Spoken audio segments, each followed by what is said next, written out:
সবার প্রশ্ন না, শোনেন, আপনারা যারা মিডিয়া কর্মী, আমি আপনাদেরকে একটা জিনিস বলি, আপনারা কখনো মিডিয়া মানে পক্ষের হয়ে কথা বলবেন না, ব্যক্তির হয়ে না, দলের হয়ে না, গোষ্ঠীর হয়ে না, পেশাদারিত্ব বজায় রাখবেন।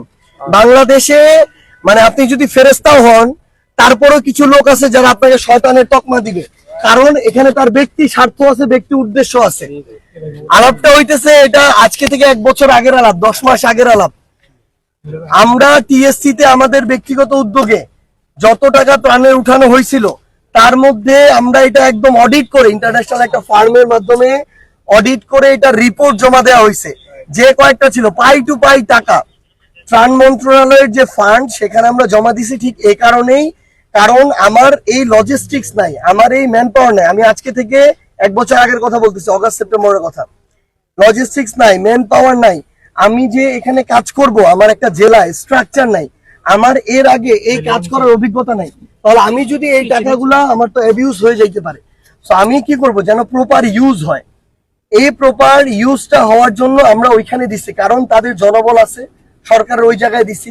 আমরা যদি অন্তর্বর্তীকালীন সরকারের একটা মন্ত্রণালয়ের উপর আস্থা না রাখবো, তাহলে কার উপরে রাখবো? এটা তো আওয়ামী লীগের মন্ত্রণালয় না, এটা ডক্টর ইউনূসের অভ্যুত্থান পরবর্তী সরকারের মন্ত্রণালয়।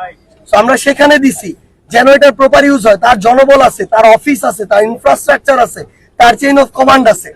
প্রত্যেকটা টাকা পাই টু পাই অডিট করে বুঝাই দেওয়া হয়েছে। এখন প্রশ্নটা এটা কাকে করবেন? এই প্রশ্ন করবেন ত্রাণ ও দুর্যোগ মন্ত্রণালয়ের যে উপদেষ্টা, তাকে, যে আপনাদেরকে যে অভ্যুত্থান পরবর্তী যে ছাত্ররা যারা নেতৃত্ব দিয়ে আন্দোলন করছে, তারা যে আপনাকে অভ্যুত্থানে 9 কোটি টাকা বা সামথিং টাকা বুঝাই দিছে পাই টু পাই, এটা আপনি ফেনীর জন্য কয় টাকা খরচ করছেন, কয় টাকা করেন না, এটার হিসাব দেন। যদি কম করে থাকে, তার বেশি, আপনারা সামনে আরো পরিস্থিতি খারাপ হতে পারে। এইটার জন্য লজিস্টিক সাপোর্ট যা যা তৈরি করা দরকার, এটা আপনারা আপনাদের জায়গা থেকে বুঝে নিবেন। আমরা আপনাদেরকে অনুরোধ করবো, আপনারা যারা ফেনীর মিডিয়া ভাই আছেন, সচেতন নাগরিক সমাজ আছেন, আপনারা ত্রাণ মন্ত্রণালয়ের উপদেষ্টার কাছে এটা যাবেন। আমরা অলরেডি আমাদের ফেনীর যারা কেন্দ্রীয়, বিশেষ করে ফেনীর যারা কেন্দ্রীয় কমিটির আছে, তাদেরকে এই দায়িত্ব দিছি। তারা আগামী 1 সপ্তাহের মধ্যে ত্রাণ ও দুর্যোগ মন্ত্রণালয়ের যিনি উপদেষ্টা, তার সাথে কথা বলে খবর নিবেন যে এই টাকা খরচ করা হয়েছে কিনা, যদি না হয় কেন হয় নাই, যদি এর বেশি হয় তাহলে সেই খরচের ডিটেলসটা যেন ফেনীর মানুষের কাছে উপস্থাপন করা হয়। কোন প্রশ্ন কাকে কখন কোথায় করতে হবে, এটা আপনাদের বুঝতে হবে।